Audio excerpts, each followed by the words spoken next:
3, 2, 1, rolling. From WFFT. Stand by Cody's mic. Local forecast first in high definition. Bring up Cody. Been quiet for much of the afternoon and evening, but that is about to change as showers and storms starting to fire in central Indiana, pushing into the southwestern portion of our viewing area. Some of those storms around Indianapolis have gone severe, even tornadic, with a couple confirmed tornadoes down to the southwest. No severe weather for our area. There's a couple warnings down to the south, but things will start to weaken down there. For us, though, a little bit of rain, pockets of heavier rain is possible overnight tonight, maybe a little bit of thunder and lightning as well. But once again, we're mild for overnight temperatures. 55 Fort Wayne, 57 in Huntington, still right around 60 degrees in our southwestern counties. And once again, with cloud cover and rain in the area, it'll be a slow fall through the 50s into the upper 40s for Fort Wayne. Then a slow climb once again tomorrow. High temperatures in the upper 50s to near 60 if we're lucky. Showers possible in the afternoon, but we will be warming up. I'll let you know when. My 3D local forecast coming up in just a few minutes. Server 1. First at 10. This is WFFT Local News in high definition. Our top stories tonight, Republican presidential candidate Donald Trump paid a visit to the Summit City. I'm Jeannie McBride, and it's the Trump 2016 rally, and we have an exclusive look for you coming up. Plus, Donald Trump's visit brings a lot of movement to the area. The electricity for the presidential election is flowing through Fort Wayne. I'm Demetrius Lewis, and we'll have a closer look at the impact that these candidates are having as they make their way through the Summit City.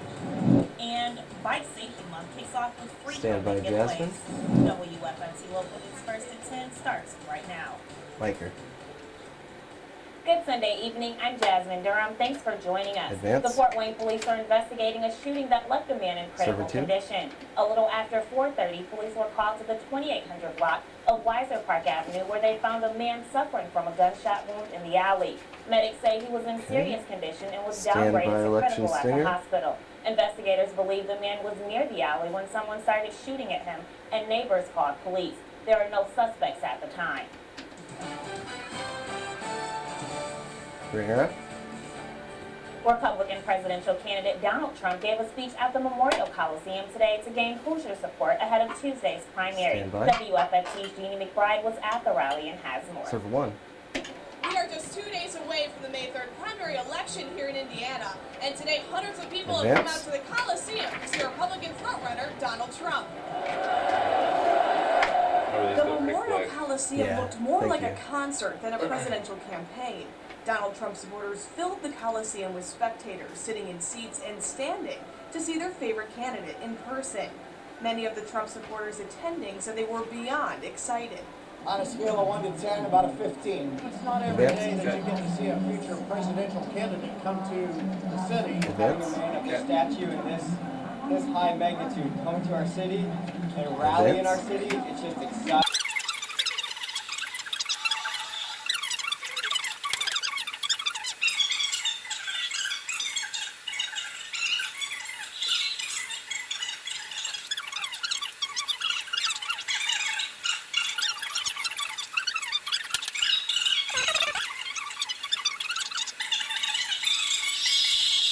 The excitement does not end as presidential candidates are making their way to Fort Wayne Jasmine's in the next mic couple and days Cam because all eyes are on Indiana.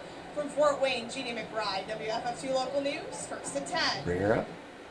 And as these presidential candidates make their way through the city, it's creating quite a buzz around the area. WFFT's Demetrius Lewis has more on that. Server 2.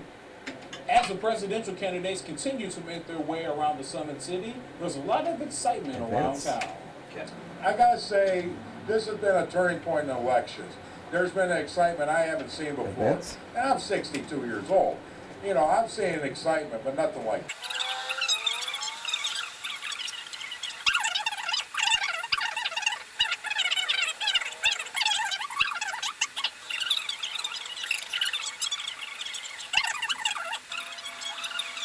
it does have support from both sides, so it kind of balances everything out. Demetrius Lewis, WFFT Local News, first at 10. Bring her up.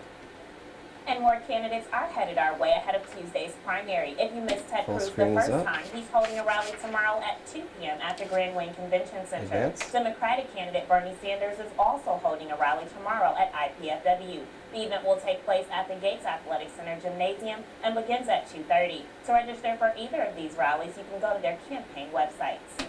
The BMV is extending their hours ahead for Election Day. The BMV licensing branch will be open tomorrow from 8:30 a.m. to 8 p.m. and Election Tuesday from 6 a.m. to 6 p.m. These branches will be issuing ID cards and driver's licenses that can be used for identification at polling locations. To obtain either, you will need to bring a birth certificate or a passport, a social security document, and 2 documents with proof of residency. And for all of your local election coverage, you can head over to our website, fortwaynehomepage.net. As a part of the 3rd annual Kickstart Festival, Parkview Health did their part to make riding your bike a little safer. Today, Parkview Trauma Centers gave away 150 bike helmets to kick off the start of National Bike Safety Month. There was also a nature walk and bike ride event held at the Wells Street Bridge to kick things off. We really want to promote bicycle and helmet safety to protect you if you get in a crash. And we want to promote sharing the road with bicyclists, motorists, motorcyclists. Currently, there is no law in Indiana mandating that you wear a helmet, but if you want to purchase a helmet from Parkview, you can still do so at the Parkview Safety Store at 1818 Carew Street. You may have seen a number of empty retail storefronts and shuttered big box stores around Fort Wayne. Tomorrow night, in a special report, WFFT's Andrew Lawson takes a look at the spaces and the numbers to see if empty storefronts in the Summit City are a flexible trend or a growing problem. We're even taking a look at what parts of the city have been hit harder than others. So it's those secondary locations that don't have as strong a demographics, or if just the retail fundamentals aren't there, like with the traffic counts or the visibility or the income. It's those type of locations that are really struggling. Don't miss WFFT Andrew Lawson's special report, Space Available, that airs tomorrow night at 10 during our newscast. Coming up after the break, a bomb blast in Turkey kills 1 police officer and injures 23 others. Plus, for the first time since the deadly terror attack 6 weeks ago, departure halls reopened at the Brussels airport. And Monday marks 5 years since the mastermind behind the 9/11 terrorist attacks was killed in a military raid. These stories and more when we return. Cody? It was a quiet day today across the region, but showers and storms are moving in. I'll be tracking it live. And standby reopen, Stinger. Rolling reopen. The area's only primetime local newscast. WFFT Local News, first at 10.